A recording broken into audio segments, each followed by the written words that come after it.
In the field of zoology, the Quran says in Surah An'am, chapter number 6, verse number 38, we have made every animal that lives on this earth and every creature which has wings and flies in the air to live in community like the human beings. Today we have come to know that the animals and birds, like the human beings, they too live in communities. The Quran says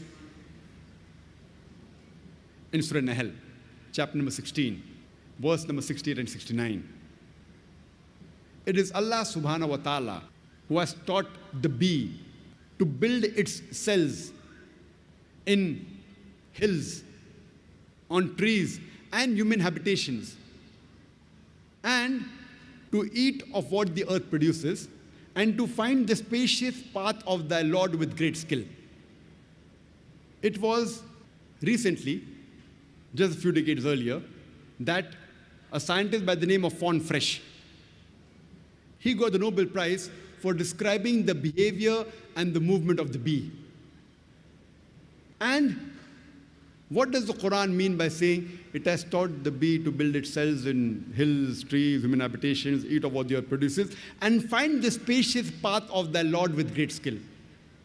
Today, after science advanced, after Von Frisch described the movement of the bee, we have come to know that whenever a bee finds a new garden or a flower, it goes and tells its fellow bee the exact direction of that garden and flower so that it could collect nectar by a process known as the bee dance. What we have come to know recently, Quran says, it has taught the bee to find the spacious path of thy Lord with great skill.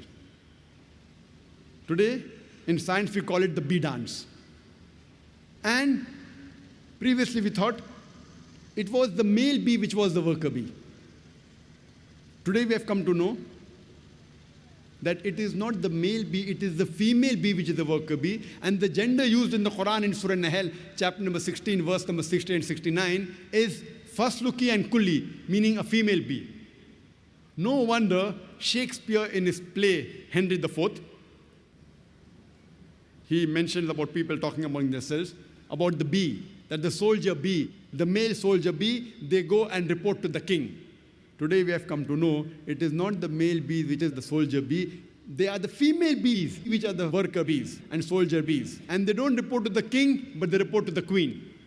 Imagine, even the gender of the worker bee, the soldier bee, is mentioned in the Quran as the female gender which we have come to know recently.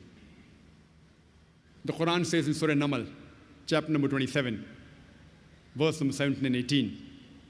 Before Solomon marched his host of men, jinns, and birds, and when they approached a lowly valley of ants, one of the ants said, O ye ants, get into the habitations, lest Solomon and his host will trample you beneath the feet.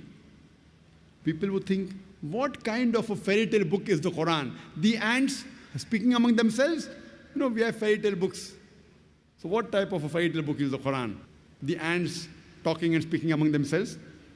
After science advanced, we have come to know the animal or insect which has the closest resemblance to the human being is the ant.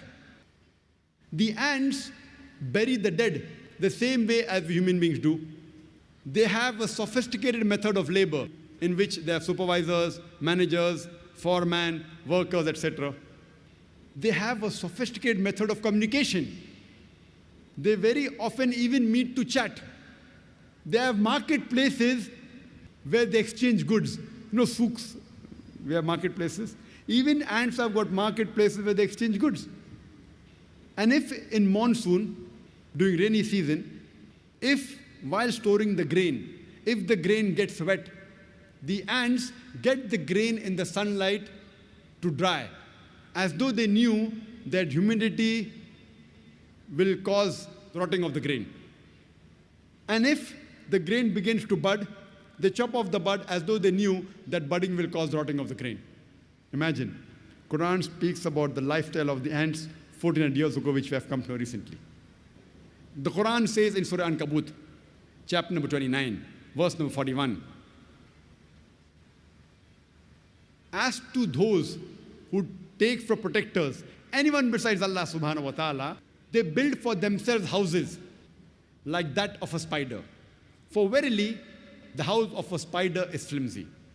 Besides the Quran saying that any human being who takes for protectors anyone besides Almighty God, Allah, they're building for themselves houses like that of a spider, talking about the web. And the house of the spider is flimsy. We know that the web is a very flimsy house. But besides this, today we have come to know that many a time the male spider is killed by the female spider. The relationship of the husband and wife is not good in the spiders. So besides the Quran talking about the flimsy physical nature of the house of a person who takes for protector besides Almighty God, is also talking about the relationships in the house.